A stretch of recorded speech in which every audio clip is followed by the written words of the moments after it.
don't know how many shows I've done in my life. It's quite a lot. Done quite a few shows. Every time I start a show, whether it's an online show, it's in person, or some little small chamber concert, or whatever it is, I'm always blown away when everything works. It's like I'll be like sitting here as I know the music's about to start.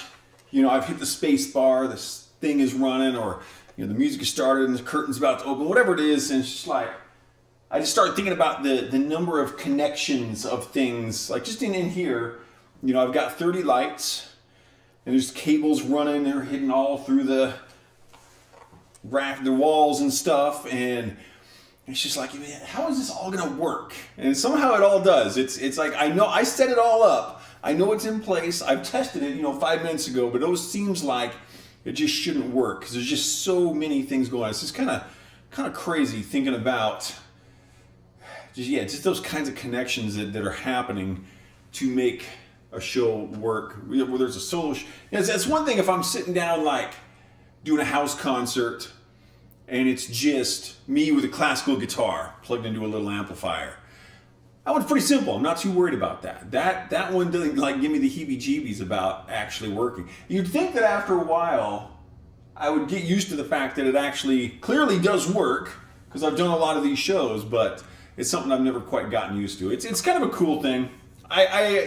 It's probably, I get probably from a psychological perspective, it's probably a type of stage fright.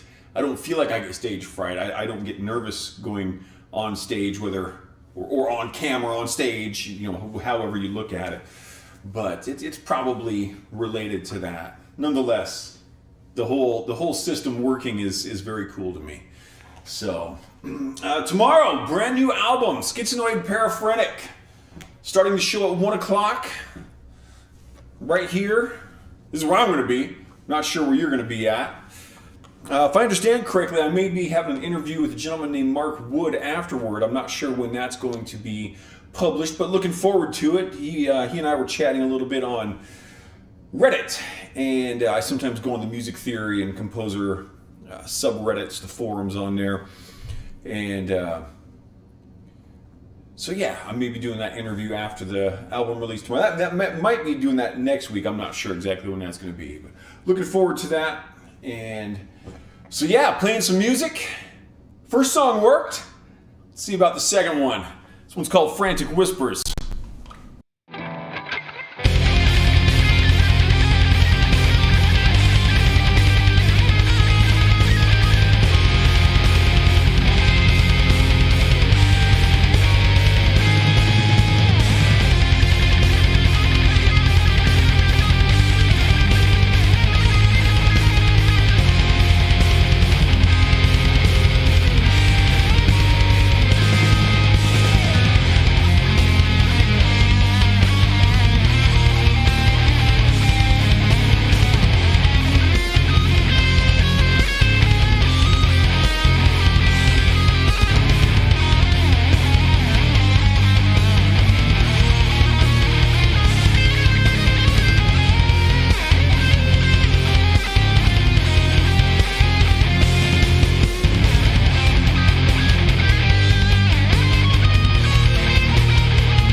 Wherever you're tuning in from out there, I hope everyone is doing quite well. Thank you very much for tuning in. I see we've got at least a couple people watching here today. It's kind of been an interesting thing with doing these shows. This is 8 days in a row now. I'm started a week ago, well, last Friday, so this would be day number 8. And I'm going to go until the end of March, doing a show every day. And it's very interesting from my perspective, just kind of working into these daily shows and how I should approach what I say in between songs. Like I noticed, like this album I've played within the last week. So it's like, okay, I need to start talking about different things in between the songs. So I'm not just on some sort of a rotating script to make things hopefully a little more interesting. Sometimes people will ask questions about music theory or equipment or whatever. Always like to answer those, but I need to kind of up my system here. And then simultaneously, it feels like these are just practice sessions to me.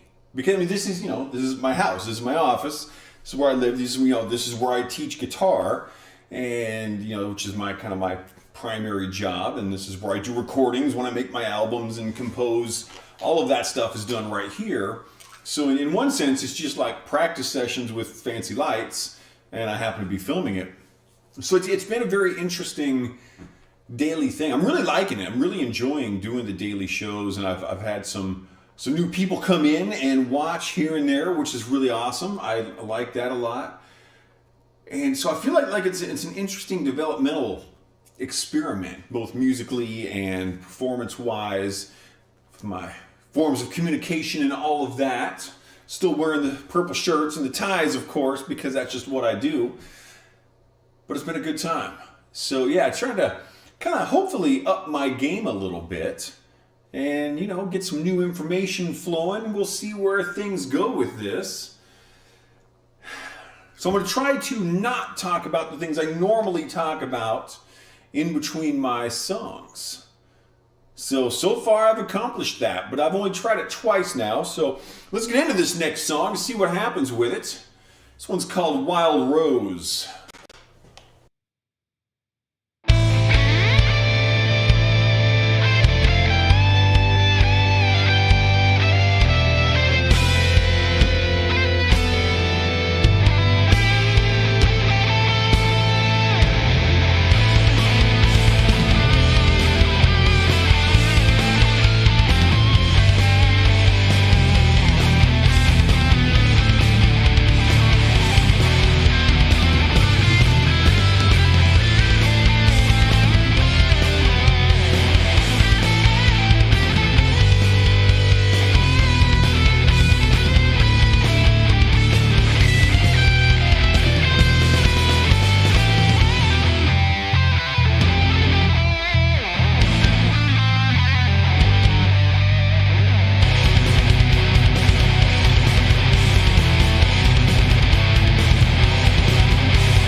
Get into some C Phrygian on this next piece here.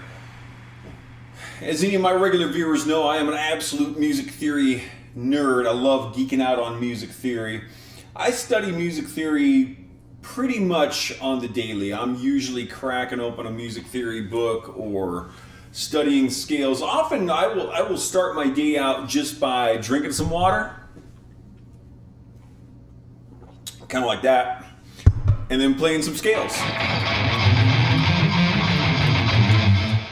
kind of like that. Scales and water is a very fine way to start a day, and I'm going to keep doing it until we collapse. Oh, you know what? Before I actually say, one of my tracks is not armed correctly. I remembered that right after I introduced the song. So it'll work much better for getting me into the correct timing until we collapse.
The other thing I'm finding interesting, I don't really know if this comes across in my performances, but you know, it's not uncommon for me to practice for multiple hours a day. And, you know, even when I'm not teaching, I'm usually here, so I'm either composing and working on music that way, or I'll have a guitar in my lap and playing through scales, or just, you know, noodling, or maybe some more dedicated practice of a certain technique or something. But I find that these sessions, like I said, they're kind of like, you know, just a dedicated practice session, but I'm playing along with my own music. So it's a different type of practice than I've normally would get. And I feel like I'm able to kind of, you know, give consideration to this, you know, more as a practice session, and think, okay, what other kind of things could I be doing in a place like this in this song? And I hopefully my improvisational work is morphing, evolving. That's always a good thing. You don't want to be this, I don't want to be just a static musician who plays the same things over. And it's certainly a danger when you because I don't go out and I don't learn a lot of other music. In my earlier stages in development as a musician, I would learn a lot of songs, by Judas Priest and Metallica and Megadeth and Slayer and all of the metal bands at the time. But I'd also go out. I would work out a piano solo by Mozart on the guitar, or I learn a Bob Marley song or a John Denver song, or improvise over an old Louis Armstrong or Billie Holiday tune. Get some bluesy stuff going. And I don't do as much of that anymore because it's more just kind of geared to my own music now, which is great in a lot of ways, that I've arrived at that kind of location where I'm able to actually, very, very fortunate to have a career in music. And so yeah, it's cool to have this kind of developmental thing happening with my own music, as it were. And I'm really enjoying it. So I haven't really done a lot in the way of introductions so far. We're half hour or so into the show here. And for anyone who may not be familiar, I'm the Mad Poet. You are an audience. We are the Mad Poet Society. Right now we are playing my 62nd album,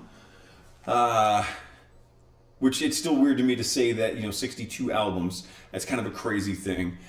But I really enjoy it. And this album is called Spider.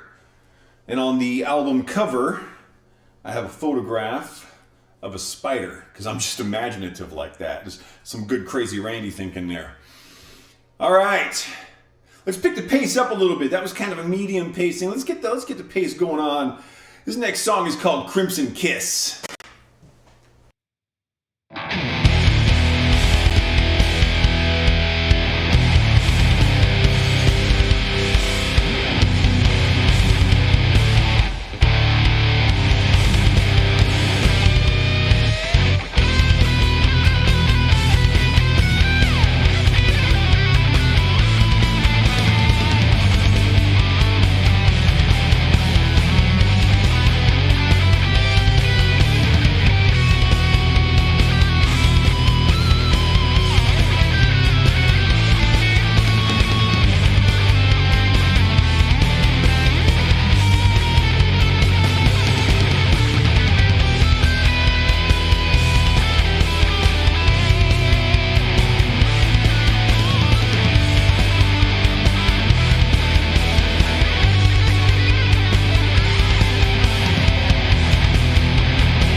We got Todd tuning in from Live Space, which is a beta program for streaming right now that I've talked about a few times, and I think it's going to be very cool. They got some great ideas. I'm very fortunate to be on the ground floor of that. I was one of the very first group of beta testers to go live, and yeah, I'm very excited for where that goes. I hope that platform does extremely well. And Todd says loves listening to me talk about my techniques and practice. I need to enlargify the font on that. There we go. That's much easier to read. And words like enlargify and embigorize, those need to start delving into our lexicon because they're awesome. Everyone should be more like the Mad Poet. And so yeah, that's great to know that you actually enjoy listening to me talk about that, because I can nerd out about this stuff all the time. And we got Stephen Parrish coming in from Facebook. And Stephen asks, and I know this is tongue-in-cheek because I know Stephen very well. He says, is there a place for the major 7 in metal, or is it verboten? And for those who may not be aware of this, but now there's two ways I can interpret this. In fact, if he's speaking about a major 7 chord, yes, there is a place for it. And that would, largely it would go in places like a kind of a middle interlude type of a thing. So a major 7 chord, it's kind of a jazzy sounding piece.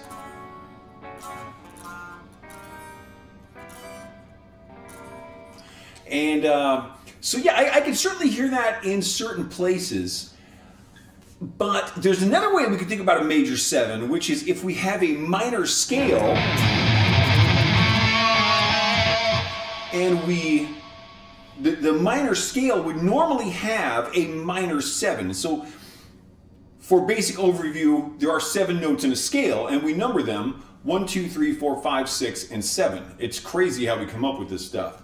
And of course, you can modify the position of those notes. So if we modify the 7 up 1 fret or up 1 key on a keyboard, that would become a major 7. And that absolutely has a place in metal. In fact, it's huge. It's all over music. And we can go crazy deep into music theory here all of a sudden on why that is used and in different ways that it's used and how it relates to dominant chords and diminished chords and chord substitutions and leading tones and all kinds of craziness we could get into. But a really good way to think of it is if I'm playing in this minor scale and I sharp the 7, it has a bit of an exotic and fairly powerful feel. So you can almost imagine like if you're writing a song about the mummies, the pharaohs. You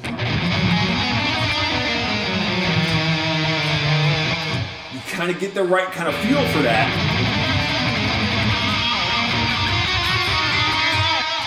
And it leads to some very interesting aspects for resolution in your music. So, like I said, I could nerd out about this stuff so long. It would be fun to do just like some music theory seminar style streams. I would be totally open to that. If that's something people are ever interested in, let me know. I would set something like that. It was like for a smaller audience, I might even just do it on like Discord or something. But this stuff is so great. And yeah, so these music theory terms are also interesting in that if you go online and you say, if you go to the music theory subreddit and you say, what constitutes a dominant 7 chord versus what constitutes a dominant function chord, you would get this massive variety of answers. And what really we tend to see is that there are different ways of using these. And how you think about what you're doing with your music is going to have a very significant impact on what that music does. So one person may think about a major 7 as the chord, and another person may think about it as a substitution note in a minor scale. And both are absolutely valid. So, hope that answers your question, Stephen. Even though I know that question was tongue-in-cheek, that is right up my alley. And for anyone who's interested, I actually teach this stuff. This is what I do for a living. So feel free to reach out to me through themadpoet.net if you're ever interested in going really deep on music nerd stuff, because it's awesome. And speaking of nerd stuff, as I mentioned, I'm trying to talk about more different things. But one thing I'm not going to stop doing is mentioning when we have arrived at the G sharp minor portion of the show. You are welcome. This song is called Where Have You Been?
Now I want to move just about as far away from G sharp minor as we can possibly be into A sharp minor mode.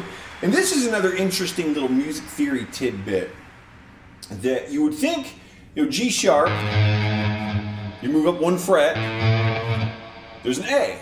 And so, those are obviously very closely related, but they're actually very distantly related when it comes to chord structure and scale structure, because the number of notes that remain the same between two adjacent scales is very small. So it's a very significant change when we do that, where if I was to move by, up an entire string, then I would only be changing one note between those scales. And so the scale structure and chord structure stays very similar, whereas very dissimilar with, it's not necessarily smaller movements are more dissimilar. It's like all of the movements have their own unique relationship. Intervals, baby. Intervals. Let's do it. This song has the second best title of all time. If you want to know the first best title of all time, so go start looking up Ozzie Nelson songs until you find something that beats this. I'm not going to tell you what it is, but it's worth listening to. Maybe I'll talk about it next time I play this album. This song is called A Spider, an Octopus, Two Horses, and Other Things with 8 Legs.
Do It Pruitt coming in from Live Space also. I've met Do It Pruitt, well, not in person, we've met online. He and I are both on the Discord. I have not been on Discord at all for like months, so I have no idea what's actually going on out in the world. But Do It Pruitt is I believe, primarily a video game streamer. Seems like a very cool guy. Thanks for coming in. Thank you for the compliment. He says, look at this guy. I imagine that's what his accent is like, but what do I know? I've never met him in person. Nonetheless, I would say go check out Do It Pruitt, but you have to be on the Live Space beta to do that. So when Live Space goes, live in their space, then definitely check out Do It Pruitt. He seems like a very cool guy. Okay. This has been a very fun show. Thank you very much, everyone, for coming in. I really appreciate it. There's been some great questions popping up from the various websites that I stream out to, so this has been great. And I know I've worked with Todd a little bit doing, because I was one of the early beta testers, and it's been kind of cool for them because I do stream out to multiple websites, and that's a less common way of doing this. And I recently switched over. I don't know if you guys have noticed a difference in video quality. I was using a particular service for the multicasting, and I switched over from that to a new one called livepush.io, and it seems to be significantly better video quality. I thought that every time I'd watch my playback videos, it was always like really pixelated in like a lot of my streams. And I just thought that was because we didn't have the greatest internet connection out here. We live kind of in the middle of nowhere. And now on this new one, I'm looking through my past streams, doing my kind of after action review. And it's like, dude, these look so much better. What is different? The only thing that I can think of that's different is the new service. So that was a good move on my part, just by pure luck. Okay, that's something I should let Todd know about. Oh, so Do It Pruitt also does multi-streaming. Okay, cool. Yeah, absolutely. I'm glad that other people are doing that. A lot of streaming websites, if you become affiliated or partnered with them or whatever they call their program, they don't allow you to multi-stream. And I know on like Twitch, when I met the requirements to affiliate, I chose not to do that because they require you to no longer multi-stream. And I'm like, I'd rather multi-stream than be an affiliate. So I can affiliate with other things. Like I affiliated with our waffles at breakfast, and I affiliated with Sarah at breakfast because, we often eat breakfast together because we live together and everything. So I know it's crazy. So Randy, where do you come up with this stuff? Madness, mad poet style. I'm gonna shut up now. This next piece is called Unchangeable Destinations.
Looks like my parents tuning in from Twitch. Welcome, guys. Hope you're doing well out there in Western Washington.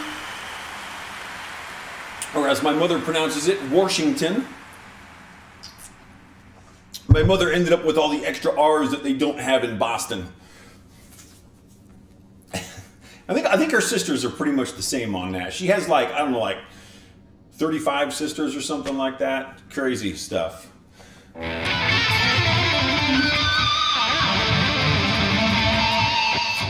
We got 2 songs left on this album, then we're going to switch over and play some other stuff. Switchovers are starting to go pretty well, so I'm pleased with that. This next song is in B flat minor. B flat minor, as I mentioned before, typically something that doesn't work in a very friendly way for guitar players.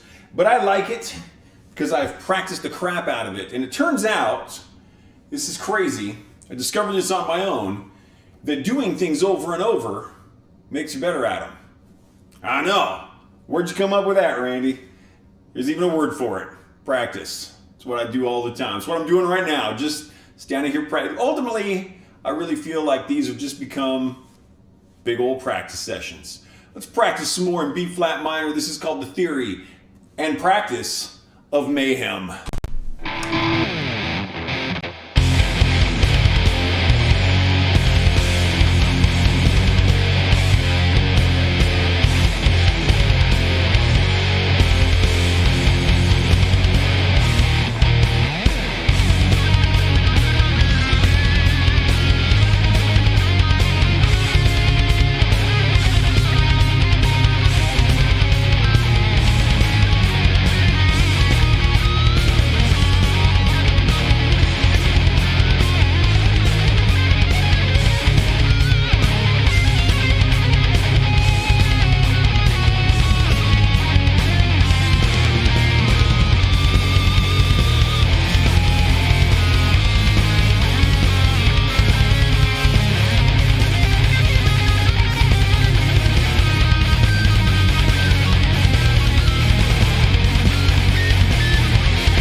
All right.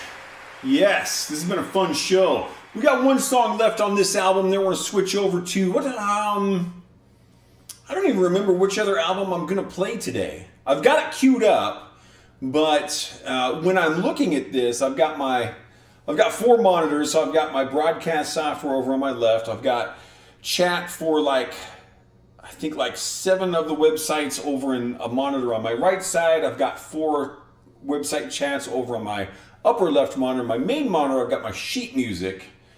And so the actual recording program that is the headquarters, so to speak, for running everything, the lights and the cameras and the sheet music and all of that, that is actually hidden right now.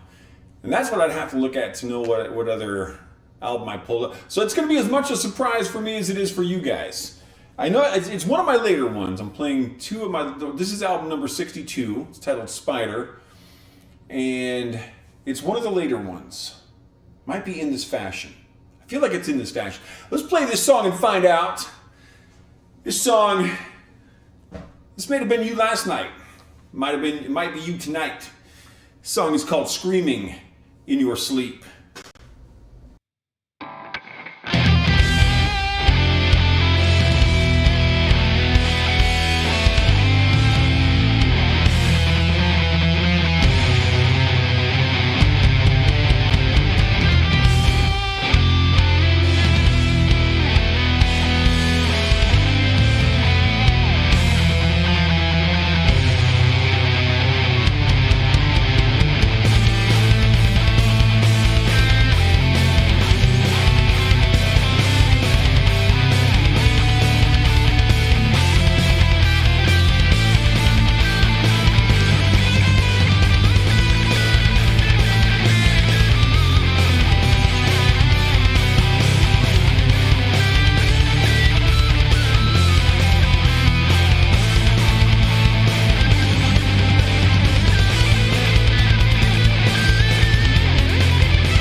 All right, let's try the switch over here.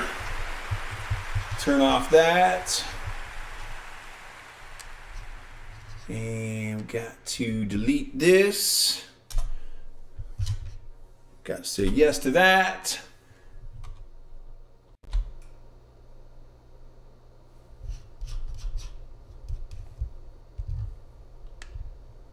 Okay. Got to make a quick switch here. Boom. Okay, now we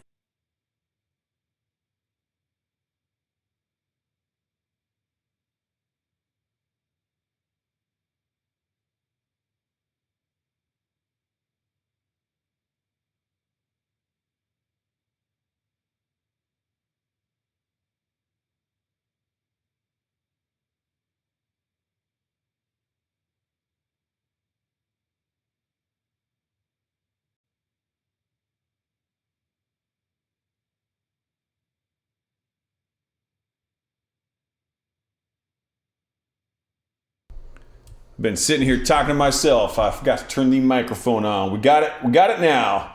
Deirdre's back in. Thanks for coming in, Deirdre. Absolutely. Yeah, I'm just doing the switch over between albums, and that was totally on me. That's something I need to make sure I get correct in the future, is making sure that microphone is turned on prior to the show. So, yeah, thanks for coming in. Good to see you. Hope you're doing well. Hope the sharks are treating you pleasantly and not biting your face off, because that would suck to get your face bitten off.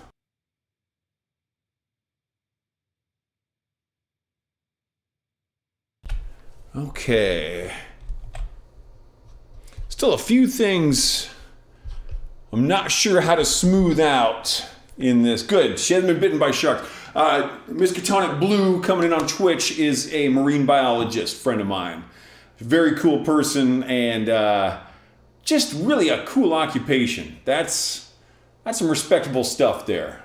And she's done a whole bunch of scuba diving and making friends with sharks and giving them earrings and stuff.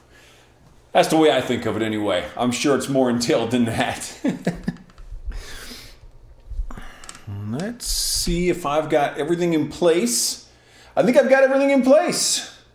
Let's make sure this window is active. Let's make sure I got some hydration. Everybody drink some water if it's convenient. Water is good. This next song is called The 11th Commandment. The 11th commandment is, don't get caught.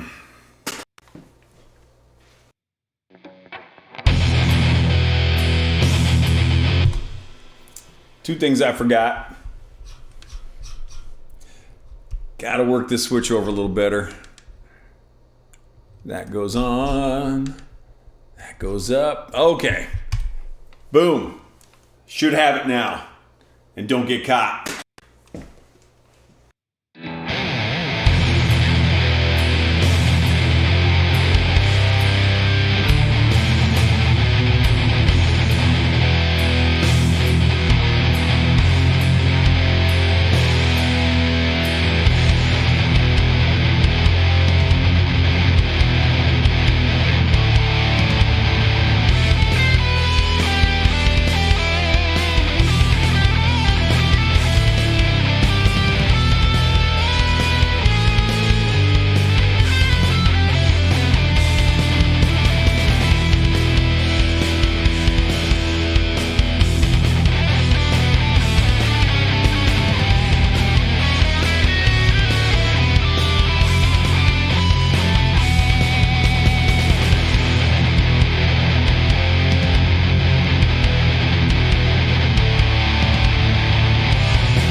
All right.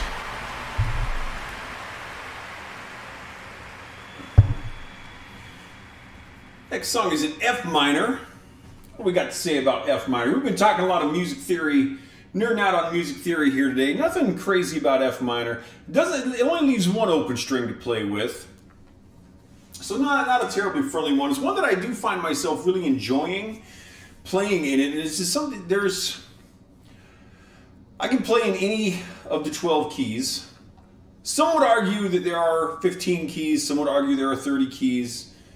Depends on how, again, all of this stuff has more than one way it can be looked at.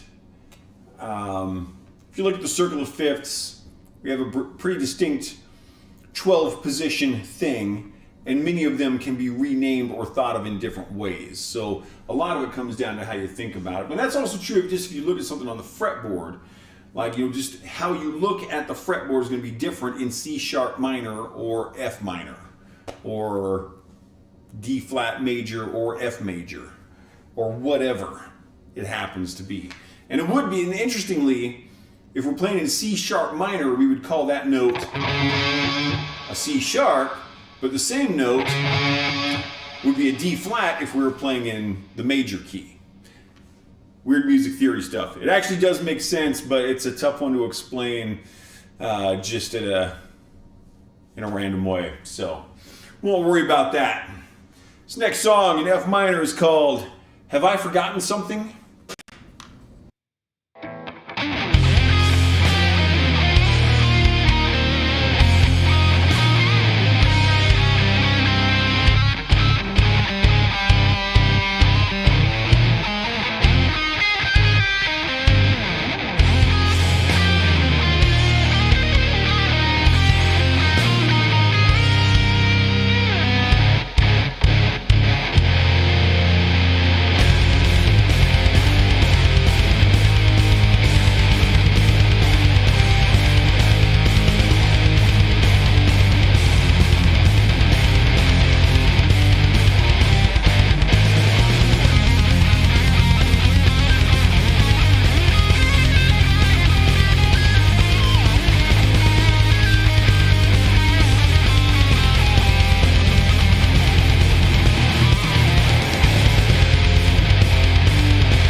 Alrighty then. I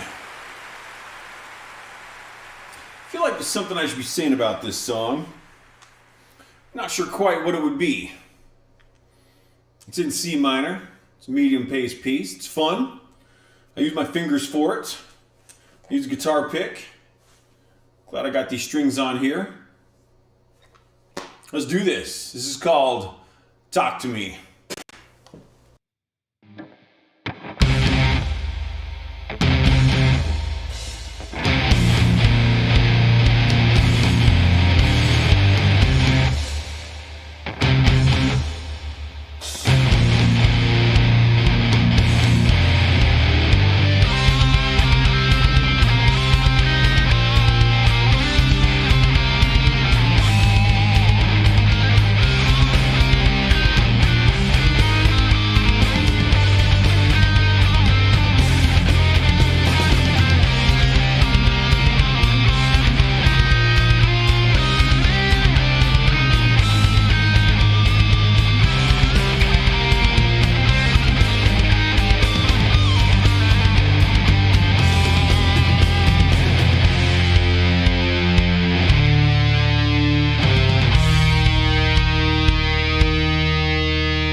done a fair job as I've composed my albums of getting, kind of an ebb and a flow to the feel of them. Normally I'll start high, kind of bring it down, get some medium pace pieces, some slower pieces in there. I've got to say there's something fun about playing the more upbeat pieces where you can really kind of get into it. It's very different when you are playing a slow piece of music, and like that. That last one was kind of a medium pace piece of music there. But when you're playing a really slow piece, you get into a different zone. You hear a lot about athletes really getting into the zone. Musicians can definitely do that. Really, you can do that with anything. You can get into the zone when you're doing a painting or a drawing or writing poetry or a book or playing a video game. Cooking, you can really get into the zone anywhere. And, musically, I imagine this is true in other places as well. You can get into different aspects of the zone. It's not just the zone. And it's a very different zone that you're in when you're playing like a nice slow piece where you're doing like these nice...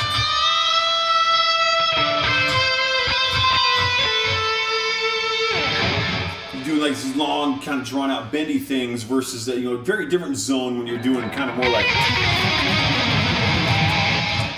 that kind of a thing. But I kind of like the upbeat stuff a little better, I think. It's a different way of getting into it. I really like that slow stuff, but let's pick it up here a bit. This song is called The Devil's Masquerade.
Just looking at my multicast application thing here to see where. So it looks like.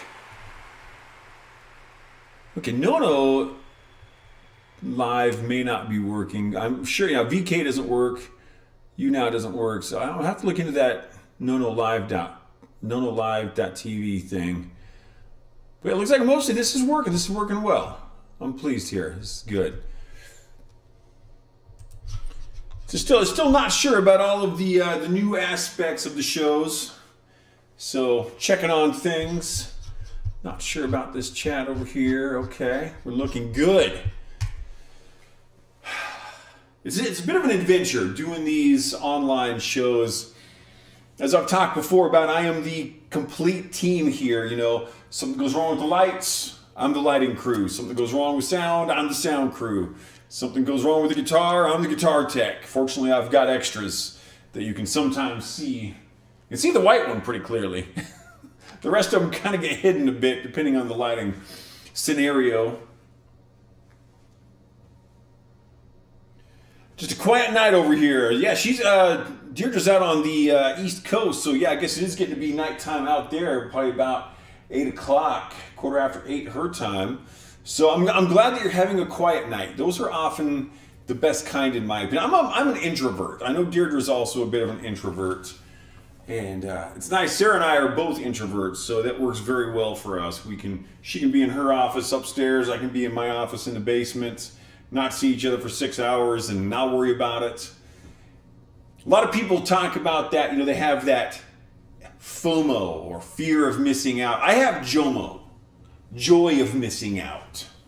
It's like, oh, everyone else is out at the party or the picnic or the thing, and I'm like, cool, I'll just stay home. I'm good. I'm okay with missing out on all of your extrovert stuff. Don't need it. This is why I don't travel. I have traveled. I've done plenty of travel. It's unlikely I will be doing much traveling in the future. I'm not saying I will never travel again. At some point I would love to go down and see my daughter's new house, but that's quite a long walk. So it's a quicker drive, so that might be one thing I could think of. Very unlikely to be flying these days because I'm still not convinced that, people are just gross. And Deirdre says that she gets fear of missing out, and it's an awful thing to pair with introversion. And that would be a tough one, I must admit. If you have fear of missing out and you're an introvert, you're going to live in a lot of fear. So, I unfortunately, I have no solid advice for you on that one. I hope the best for you. All right. Considering that it would be a trip straight across the U.S. to see my daughter, I would be very unlikely to go by boat, which means I would not have to worry about doing this. This song is called Down with the Ship.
Starting to get sweaty in here. Like I said a little while ago, it's largely it's kind of like doing a practice. I'm practicing here, but I'm also doing the performance. So it's not a usual way of practicing, but at the same time, because I'm doing it every single day, it really feels like just a really great practice session. And Deirdre says she's got to take off because she's got to eat. I guess that's a viable reason. Cool, go eat. And thanks for stopping in. I'm glad you enjoyed the music. We'll stop in tomorrow. We're starting at 1 o'clock Pacific time tomorrow for the new album, Schizonoid Paraphrenic. Looking forward to that. Should be a good time. I'm going to grab a stool and sit down for this next one.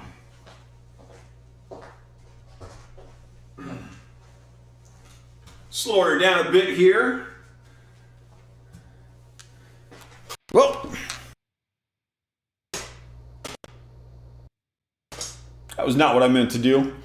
I was going for my water, stepped on my pedal to start things. And speaking of water, leads us right into the title of this next song. It's called Molten Ice.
Now, sometimes we got to slow it down a little.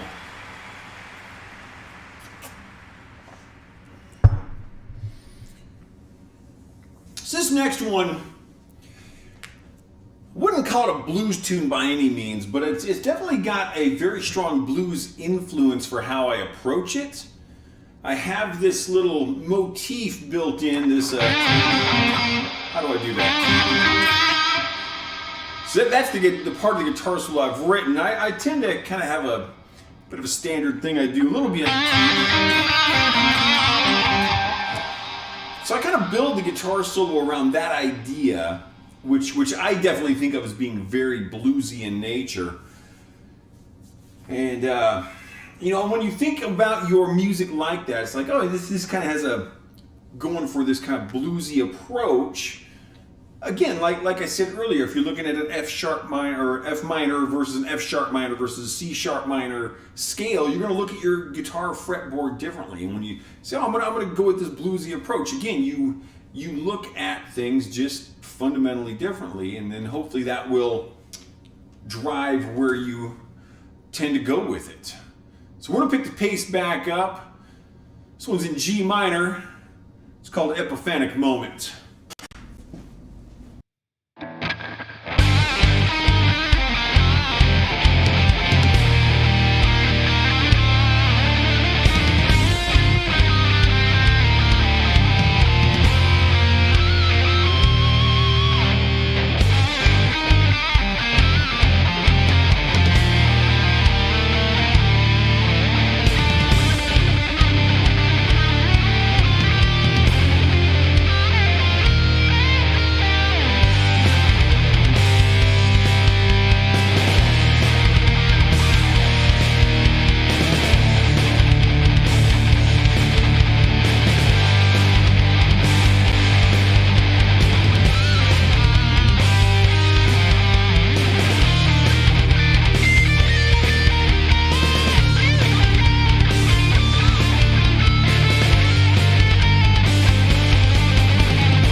Dokie.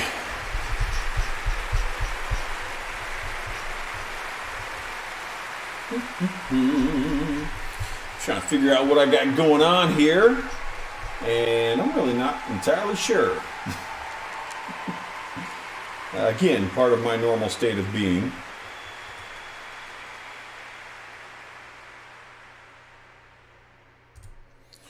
Okay.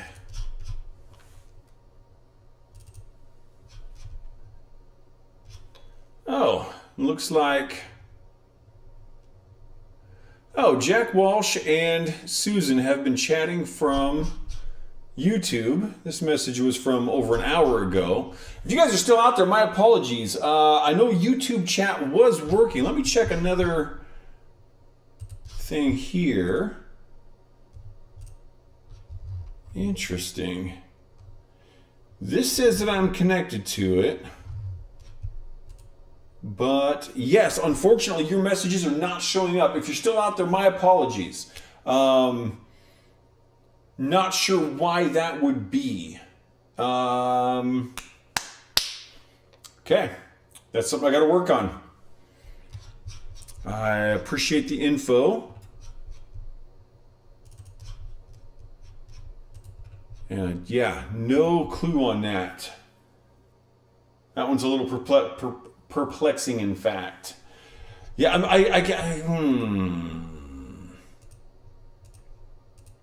YouTube. Let me just try something here. Thank you for your patience, everybody.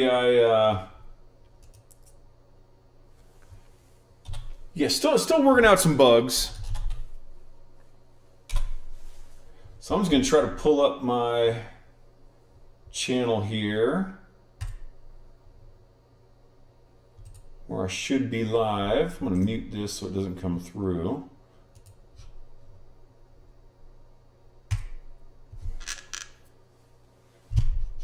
So yeah, there I am.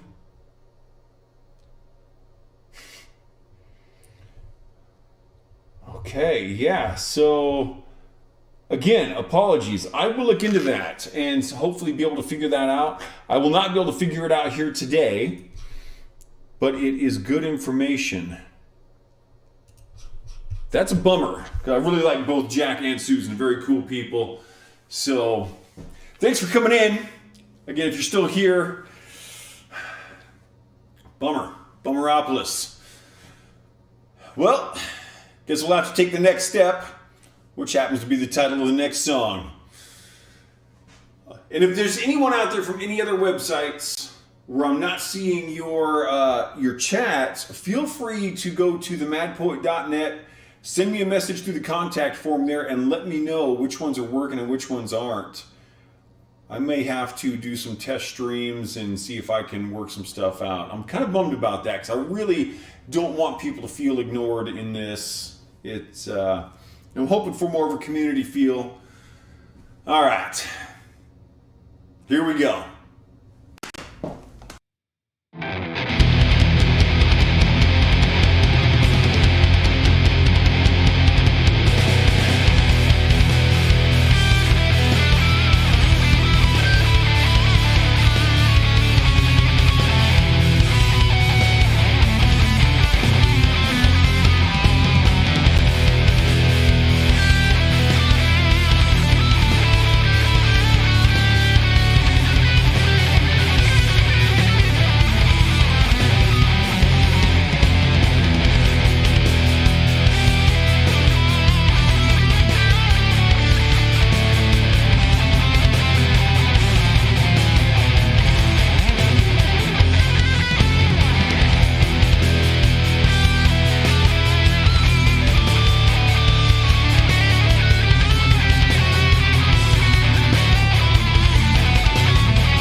Wondering how many songs I got on this album now.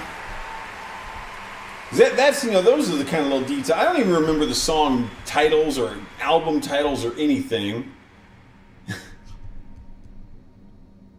Okay, so we got 2 songs left today. We're moving on song number 9 of 10. This one is called The Seeds of Discord.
All right, one last song of the evening here, and we will tidy up the show with this. And then I've got to eat. I've got a student coming in. Well, I should say I got a student coming online in about an hour. And then I got to make sure I got everything together for tomorrow's show because I'm playing both of my newest albums. I've played Incomprehensible Isolation live once, and this will be my first run through of Schizoid Paraphrenic. I think it's going to be a lot of fun, but I should definitely go check all of my work and make sure it is happening. I know that Incomprehensible Isolation is ready to go because I have played it live, and I know I've got all the lights programmed and everything's programmed for Schizoid, but I got to make sure it's all. So I'll run them up tonight. You know, since I got lights on and everything already, I'll run everything up, make sure it's working, and it should be good times. I hope people can make it for that. It will be a lot of fun. It's going to be fun for me either way, so whether or not you guys want to have fun is up to you, because nothing else will be fun from 1 o'clock to 4 o'clock tomorrow in the Pacific time zone. That's it. It's the only fun thing going on is my show. Whatever else you do, it's going to be less fun. So make your decision based around that information and no other information. It's the way to do it.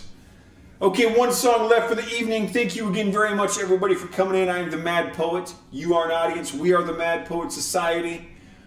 Let's kick this out. This last song of the show is called The Beast Has Arrived.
All right, kids, that is all I got for today. This has been a lot of fun. It's been a very fun show. Thank you very much. I had people coming in from all over tonight. Had some great questions. Had some great stuff to talk about. Much appreciated. Again, tomorrow, 1 o'clock p.m. Pacific time. New album, Schizoid Paraphrenic. Totally looking forward to it. I hope everyone can show up. It should be fun. I will also be playing Incomprehensible Isolation. I am the Mad Poet. You are an audience. We are the Mad Poet Society. If you like what you saw, you like what you heard, you like what you smelled here today, then check out themadpoet.net. All of my music is available there. Repository of all things Mad Poets. And I will see you